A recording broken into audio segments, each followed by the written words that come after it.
اور ساری بہتری آپ ہی کے ہاتھ میں ہے۔ اللہ جل شانہ فرمائیں گے اپنی اولاد میں سے دوست نکال دو۔ وہ عرض کریں گے دوست کتنے ہیں؟ ارشاد ہوگا فی 1999 ہے۔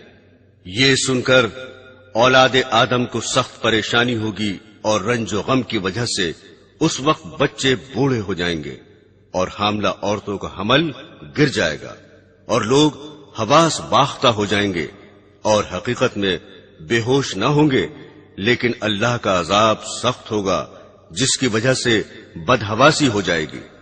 یہ سن کر حضرات صحابہ رضی اللہ تعالی عنہ نے عرض کیا کہ یا رسول اللہ، وہ ایک جنتی ہم میں سے کون کون ہوگا؟ آپ نے فرمایا گھبراؤ نہیں، خوش ہو جاؤ، کیونکہ یہ تعداد اس طرح ہے کہ ایک تم میں سے اور 1000 یاجوج ماجوج ہیں۔ مطلب یہ کہ یاجوج ماجوج کی تعداد بہت زیادہ ہے۔ اگر تم میں اور ان میں مقابلہ ہو تو تم میں سے ایک شخص کے مقابلے میں یاجوج ماجوج 1000 آئیں گے، اور چونکہ وہ بھی آدم ہی کی نسل سے ہیں، ان کو ملا کر فی 1999 دوزخ میں جائیں گے۔ حضرات گرامی، رسول خدا صلی اللہ علیہ وسلم نے فرمایا ہے کہ میں نے جنت میں نظر ڈالی تو اکثر بے پیسہ والے دیکھے، اور میں نے دوزخ پر نظر ڈالی تو اکثر عورتیں دیکھی۔ حضرت ابو سعید خدری رضی اللہ تعالی عنہ سے روایت ہے کہ رسول خدا صلی اللہ علیہ وسلم ایک بار عید یا بقرعید کی نماز کے لیے عیدگاہ تشریف لے جا رہے تھے۔ راستے میں عورتوں پر گزر ہوا تو آپ نے ان کو خطاب کر کے فرمایا اے عورتوں، صدقہ کیا کرو، کیونکہ میں نے دوزخیوں میں اکثر عورتیں دیکھی ہیں۔ عورتوں نے عرض کیا کیوں؟ آپ نے فرمایا کہ لعنت بہت کرتی ہو اور شوہر کی ناشکری کرتی ہو۔ سورہ یونس میں ہے اور جن لوگوں نے برے کام کیے بدی کی سزا اس برائی کے برابر ملے گی اور ان پر ذلت چھا جائے گی، ان کو اللہ کے عذاب سے کوئی نہ بچا سکے گا۔ ان کی بدصورتی کا یہ عالم ہوگا گویا ان کے چہروں پر اندھیری رات کے پرت لپیٹ دیے گئے ہیں۔ اس آیت شریفہ سے معلوم ہوا کہ دوزخیوں کے چہرے انتہائی سیاہ ہوں گے۔ حدیث شریف میں ہے کہ حضرت عبداللہ بن عمر رضی اللہ تعالی عنہ نے فرمایا اگر دوزخیوں میں سے کوئی شخص دنیا کی طرف نکال دیا جائے تو اس کی وحشی صورت کے منظر اور بدبو کی وجہ سے دنیا والے ضرور مر جائیں گے۔ اس کے بعد حضرت عبداللہ رضی اللہ تعالی عنہ بہت روئے۔ ارشاد باری ہے آگ ان کے چہروں کو جھلستی ہوگی اور اس میں ان کے منہ بگڑے ہوں گے۔ رسول خدا صلی اللہ علیہ وسلم نے ارشاد فرمایا کہ دوزخی کو آگ جلائے گی جس کی وجہ سے اس کا اوپر کا ہونٹ سکڑ کر بیچ سر تک پہنچ جائے گا اور نیچے کا ہونٹ لٹک کر ناف تک پہنچ جائے گا۔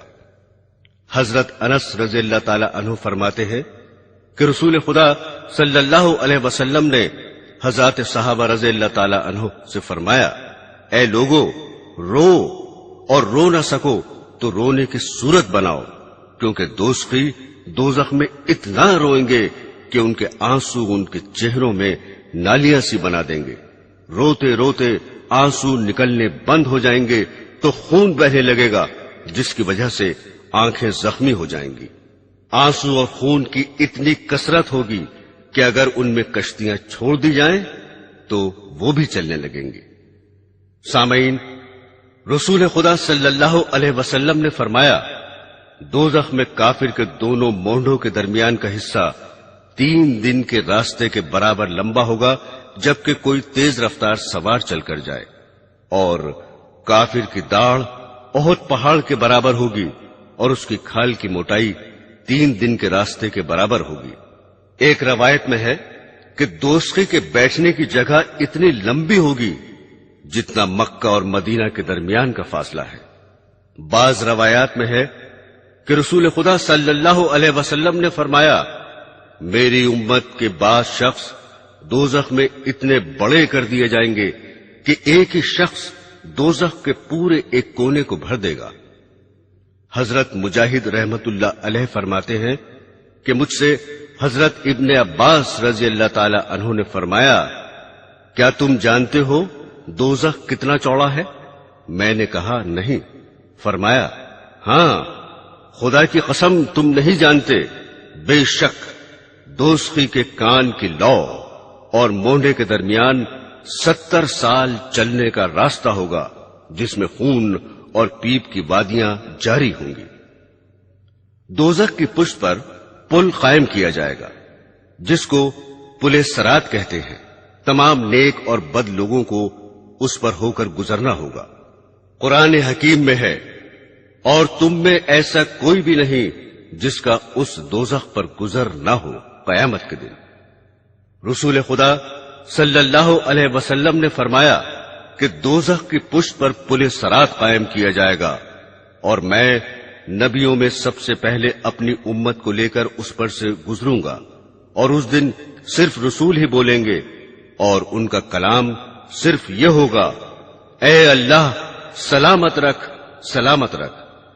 پھر فرمایا کہ جہنم میں سادان کے کانٹوں کی طرح مڑی ہوئی کیلیں ہیں، جن کی بڑائی اللہ ہی کو معلوم ہے۔ وہ کیلیں پل صراط پر چلنے والوں کو بد اعمالیوں کی وجہ سے گھسیٹ کر دوزخ میں گرانے کی کوشش کریں گی، جس کے نتیجے میں بعض ہلاک ہو کر دوزخ میں گر جائیں گے اور کبھی نہ نکل سکیں گے، یہ کافر ہوں گے، اور بعض کٹ کٹا کر دوزخ میں گریں گے اور پھر نجات پا جائیں گے، یہ فاسق ہوں گے۔ دوسری روایت میں ہے کہ بعض مومن پلک جھپکتے ہی گزر جائیں گے، اور بعض بجلی کی طرح جلدی سے گزر جائیں گے، اور بعض ہوا کی طرح، اور بعض تیز گھوڑوں اور اونٹوں کی طرح۔ ان رفتاروں میں بعض سلامتی کے ساتھ نجات پا جائیں گے، اور بعض کیلوں سے چھل چھلا کر چھوٹ جائیں گے، اور بعض دوزخ میں اوندھے دھکیل دیے جائیں گے۔ حضرت کعب رضی اللہ تعالی عنہ فرماتے ہیں کہ جہنم اپنی پشت پر تمام لوگوں کو جما لے گا۔ جب سب نیک و بد جمع ہو جائیں گے تو اللہ جل شانہ کا ارشاد ہوگا کہ تو اپنوں کو پکڑ لے، جنتیوں کو چھوڑ دے۔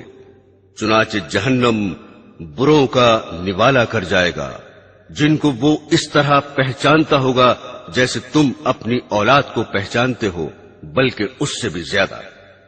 حاصل یہ ہے کہ جنت والے پار ہو کر جنت میں پہنچ جائیں گے، جن کے لیے جنت کے دروازے پہلے سے کھلے ہوئے ہوں گے، اور دوزخی دوزخ میں جھونک دیے جائیں گے، جس کو اللہ جل شانہ نے یوں بیان فرمایا ہے، پھر ہم ان کو نجات دیں گے جو ڈرا کرتے تھے، اور ظالموں کو اس دوزخ میں ایسی حالت میں رہنے دیں گے کہ گھٹنوں کے بل گر پڑیں گے۔